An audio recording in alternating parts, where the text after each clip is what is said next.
I honestly believe that we all have a calling.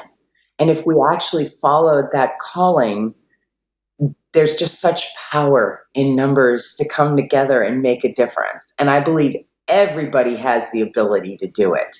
And everybody has the ability to lead. Welcome to 20-Minute Leaders. Just sit back, relax, and learn from the leaders of today. It's a journey. Each one is different, unique, inspiring. Let's get started. This episode is powered by J Ventures, a community-driven VC fund in Silicon Valley in partnership with Leumitech, sponsored by Homeward Ventures, Hippo Insurance, Upwest Labs, Synergy Global, Hillel at Stanford, Leap, Birthright Excel, Serona Partners, and in media partnership with CTech. This episode is all about doing good. Welcome to 20-Minute Leaders and meet Shellie Hunt, the CEO and founder of Success is by Design. Dame Shellie Hunt's gift of transformational impact has taken her clients beyond motivation to lasting results through teaching the precise how-to in the design of your success from the inside out. Global entrepreneur, business strategist, international motivational speaker, trauma expert, author of the Success is by Design series, and TV executive producer. Shellie Hunt, welcome to 20-Minute Leaders. Thank you for joining me all the way from Orange County, California. How are you? I am well. Thank you. It's good to be here. I'm really excited for these 20 minutes because these are the types of episodes that I leave energized and inspired and looking to promote change in my own community. Shelley, you're a huge humanitarian. You're Dame Shellie Hunt.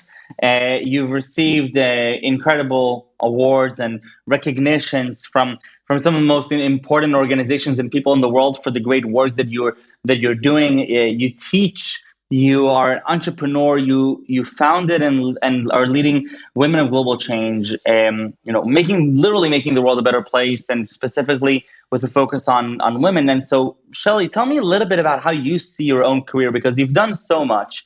You've been involved in so many things. You're still doing so much. Who is Shellie Hunt in your own perspective? Shellie Hunt is, and I joke about it, it's the crazy lady that thinks I can change the world, right? And make it a better place. But I am a business strategist by trade, and a trauma expert by trade. Huh. But I was traveling with people for other companies, a lot of Fortune companies, and doing work for them. And I decided I wanted to go out when they were traveling me around the world. I decided I wanted to go out and see the world instead of just the airport, the hotel, the conference, or whatever, the meeting, and then back, right? And at one point I said, I want to go out and see the world, like what's really here.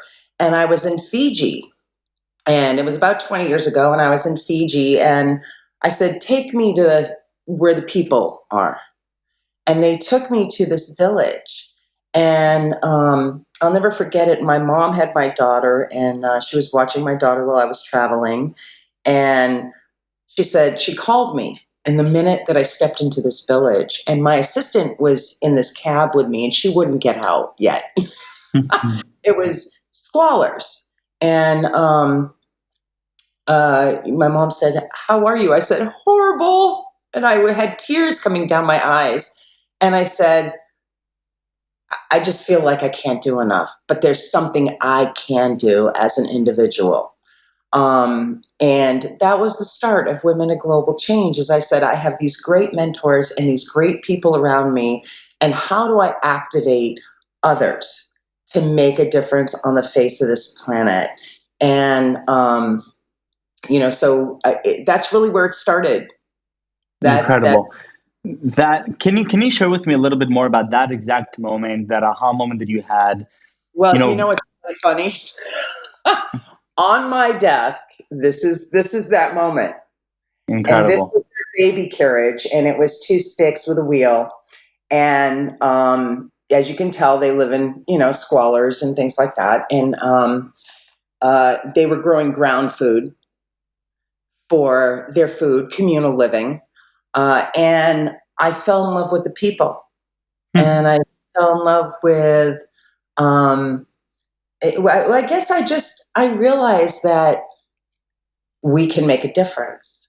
And, I went, well, I'm one person. What can I do? And I went, no, I can engage other people to see the world and to see other places. And it was funny because people wanted to learn business strategy from me. And so I started this Women of Global Change International Summit. And I went, okay, if you want to learn business strategy from me, because I've worked for some of the best in the world, then come on over. We're going to go to like Jamaica, or we're going to go to wherever. And they were like, ooh, it's this great, kind of 5-star vacation, and we're going to learn business. And also, and in the middle of it, I would make them serve in the community. And most of them hadn't been exposed to what is truly 70% of the world.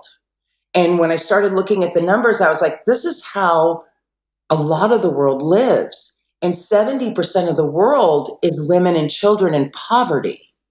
Wow. Yeah. And so, anyways, I started making them serve on the ground. I was kind of Why? What about it. led to the inspiration, though, of you understanding that your ability to be a catalyst and to recruit people as a movement, as an organization, is greater than your single ability to be on the ground and simply help yourself? What was that spark that led to that understanding? Because that's leadership in the end. It is leadership. And I think it was really the vision and the belief. When I looked at it, I went, who am I? Who am I to make a difference? Who am I as one person? And I went, wait a minute. Everything started by one person. By one person.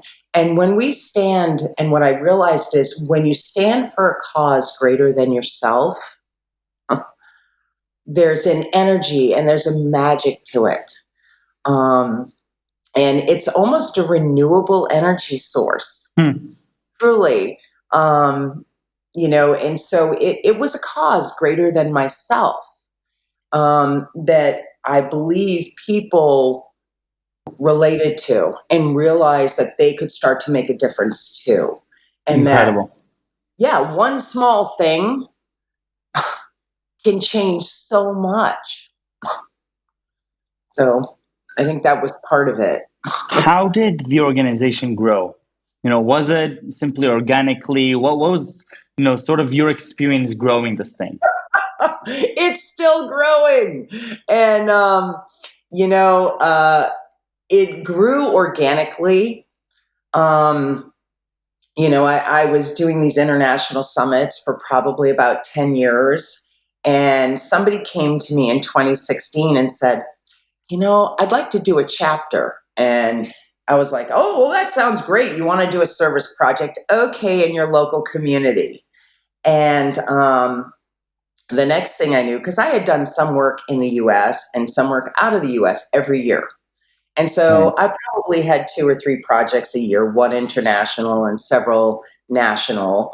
And when somebody approached me and they said, well, we want to do a chapter, I was like, yeah, sounds great. Then I had no idea, like, the growth that was about to explode. And one of my sayings in business is never, ever, ever say no to growth.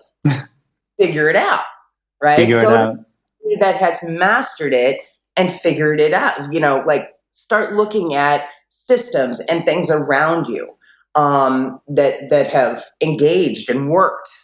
And so I said, okay. And the next thing I knew, we had 2 chapters. And, of course, the hardest part being a visionary and a humanitarian is you have to go to the back lines and figure things out, and systems and procedures and all this stuff, which is not my favorite place to live. Okay. I'd rather be on the ground with boots on the ground helping.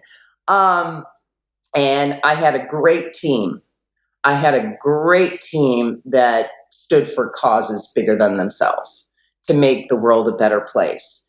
And I don't think I could have done it. Matter of fact, it wouldn't have been the same without them. And so I give them and all of the chapter presidents a lot of credit. But, I've always felt like it had a life and a breath of its own, I respect all religions, but I always say it's kind of, like God's work, it's source's work. It's bigger than myself. And I believe when we stand for things that are bigger than ourselves and we get ourselves out of the way, Right. how we think it's supposed to look or how we think it's, and especially when you're doing new things, because this was new. Before I was like, well, I have control of everything. I'm running the projects. I'm doing this. I'm doing that. And then I went, well, how am I doing this? Let me teach others how I'm doing this. Let me teach them how I'm, engaging community and leading community. And I went, this is really what I wanted to do in the long run, which is have leaders step into their greatness as far as leading community. And it's interesting because, many of them, we collaborate with a lot, and I'm all about collaboration. I believe there's power in numbers. And when I first started Women in Global Change, I was picking up the phone and I was calling all these women's organizations at first. And I'm like, I want to collaborate. And they were like, no. But I want to collaborate. No. Well, they're playing when you play that way, you're playing a smaller game, whether it's in business or in service. You're playing a smaller game because then it's more we're playing in lack. Like they're Yes. going to take from me instead of we're going to expand together. And, that's an old system that's been in place and it's all around the world. If you look at the business systems, I got to protect my own. And it's like, but how do we grow? How do we grow to hundreds of thousands of people? How do we grow to 500,000? And how we do that is power in numbers and in collaboration. And it's got to be a win-win collaboration. It can't just be, we've had people that came in and said, I'm just going to promote my business. And I'm like, okay, but that's not collaborating. Right. Collaborating is if we stand for a cause that's greater than ourselves, and I don't care if it's in press or media, like we're bringing light to the causes that we want to shine light on, okay, for other people to see, well, then you can mention your own stuff, and so it's all about collaboration. And so I think that, but it's hard. I can't say it's easy. There are times where it's challenging and exciting. And I think the biggest thing was in 2019, we did a yearly conference and we brought the chapter presidents together. And I said, I want you to look at all the projects they've done. And we went from historically like 3 projects a year to almost 30 in 1 year. And everything from partnering with the Britney Spears Foundation for a children's cancer center to Honduras, Roatan, Honduras, where we helped those under 2 years old. No longer, we weren't the sole, company that did it or organization that did it, but we were definitely a part where we ended childhood AIDS under 2 years old. And that's really when I realized the power was that Honduras experience, because we had gone in and I had picked Honduras to do a project, and I always kind of like pray and meditate and go, where are we going? And I was like, we're going to Honduras. And they were like, what? And I go, yeah, we're going to, why? I feel called there. Have you ever been there? Yeah, once, but I'm called there. And I don't know why, but we're called to serve. And we went in and there was a Canadian nurse and she wanted to start a infant care unit center for babies that were dying of AIDS. And so we went in and we built this building, 2 different buildings, one for the moms and other kids and one for the nurse. And we loaded it with formula for 2 years because the AIDS rate is very high. And because of starvation, they nurse the baby. And so I didn't realize like a mother and father can have AIDS and a baby can be born without AIDS.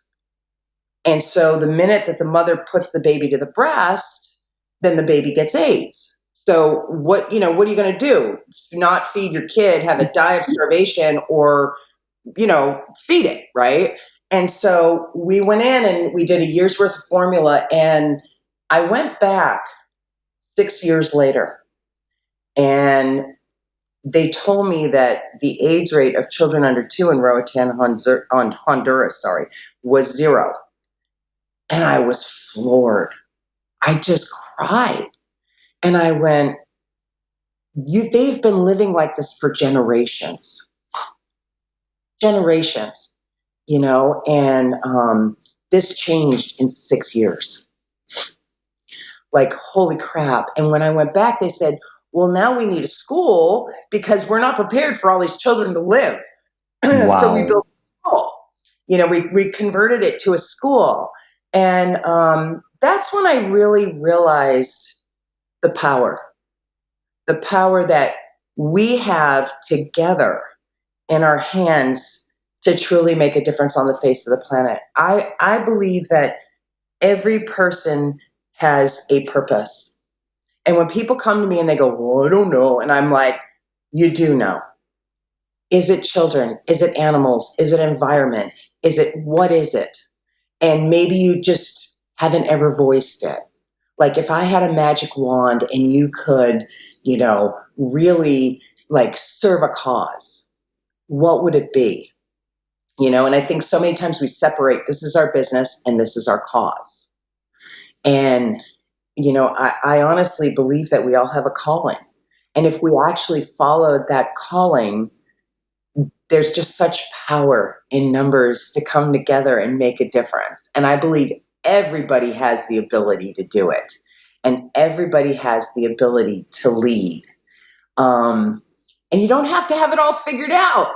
I didn't have it all. Heck, I still don't have it all figured out. Okay. So, and people go, well, I need to have money to start. I have to figure this out to start. I got to do this. I got to do that. No.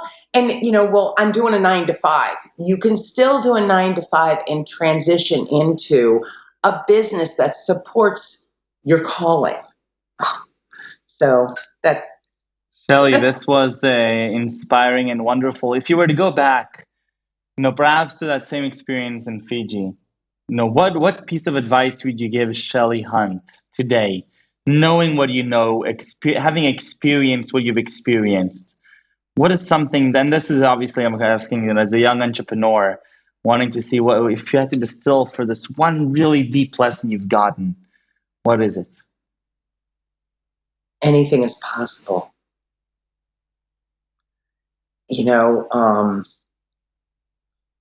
Having the people around you that support you and that you can share your big dream with, that's not going to poo-poo on it.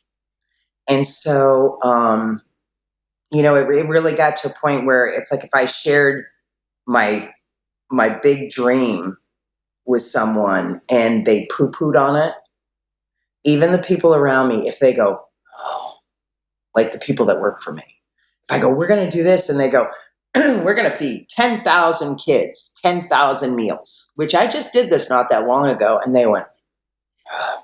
I was like, you're fired. So, it's having, I guess, if I was going to say anything, it would be having the people around you that really support,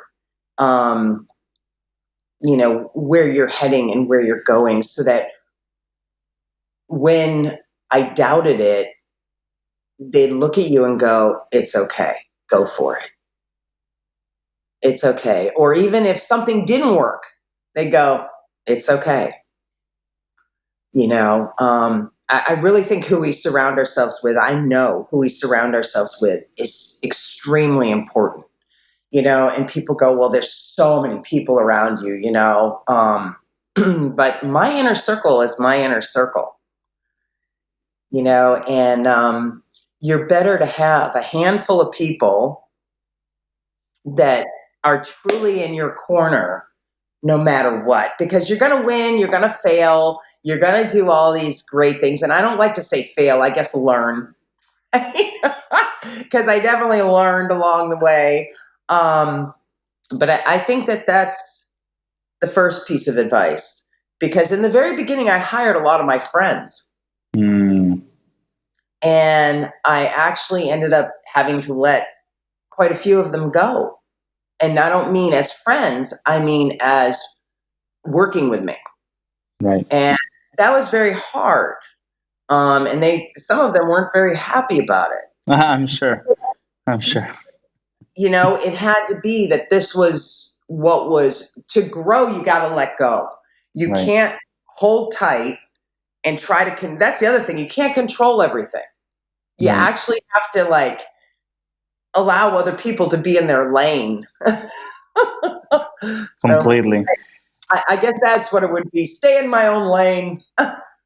and anything is possible. And Shelley, I really want to thank you for the amazing work that you're doing for the world and for the lives that you've impacted, the lives that you've saved, and not only saved but improved dramatically. Broken circles, broken, the different ideas of what they maybe thought was possible, and just as importantly, bringing together a group of people that are mission driven and they work together to collaborate.